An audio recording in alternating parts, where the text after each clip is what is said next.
ویدیو رو با یه سوال شروع می‌کنم. به نظرتون کریستیانو رونالدو میتونه سرمربی آینده پرتغال بشه یا خیر؟ تو کامنت ها اینو جواب بدید. مورینیو قهرمانان سابق جهان را از قهرمانی در یورو 2024 رد کرده. ژوزه مورینیو که زمانی سرمربی افسانه‌ای ایتالیا بوده، نظر ژوزه مورینیو اینه که پرتغال، انگلیس، فرانسه و بعد از اون آلمان و اسپانیا احتمال قهرمانیشون هست. البته چه نظری داده، همه تیم‌ها رو نام برده دیگه.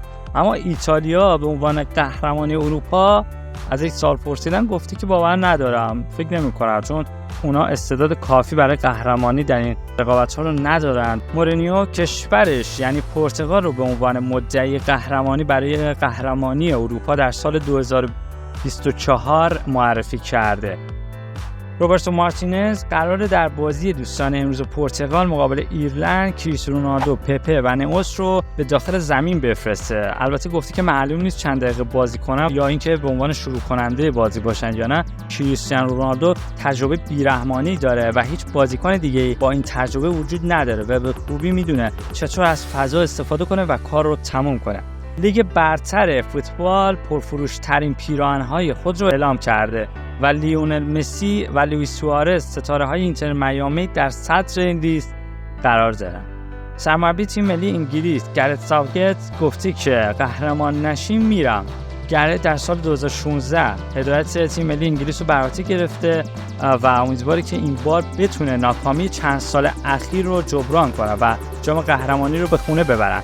و طبق گفتگویی که با روزنامه آلمانی داشته اظهار داشته که اگه قهرمان نشیم به احتمال زیاد دیگر نمیمونه و میتونه آخرین شانس من باشه. پیشنهاد رسمی بارسلونا به ستاره لورکوزن درخواست هانسی فلیک اولین پیشنهاد خودش رو به باشگاه بایر لورکوزن ارسال کرده برای یه بازیکن فریمپونگ. البته مبلغ مد نظر فروش این بازیکن نبوده، یعنی پایین‌تر از پیشنهاد لورکوزن بوده. حالا باید ببینیم که بارسا اصلا چجوری داره این پیشنهاد داده، در صورتی که شرایط مالی خوبی ندارن و حتی شرایط مالی ثبت قرارداد هیچ بازیکنی یا ندارن، ولی خب شرایط سختی رو پیش رو دارن. النصر برای جذب بوبی شسنی از یوونتوس مذاکراتی داشته و یوونتوس هم آماده فروش این دروازه‌بان هست. لایپزیگ قرارداد پرسود جدیدی رو به ایجنت بنجامین سسکو ارائه کرده و منجر شده که سسکو قرارداد جدیدی با لایپزیگ امضا کنه و تصمیم داره در این باشگاه بمونه. ممفیس دیپای به خاطر ظاهر جدیدش و هدبندی که روی پیشونیش داره مورد انتقاد قرار گرفته صراحتاً و به انتقادها واکنش نشون داده. گفته که این ظاهر جدیدم با هدبند رو دوست دارم و همچنین برای دوست دخترم خوشایند هست. سوفیا وبر دوست دختر کای هاورتز بازیکن آرسنال یه مدل و اینفلوئنسر شبکه‌های اجتماعی از آلمانه. اغلب هاورتز رو در بازی‌ها حمایت و همراهی می‌کنه.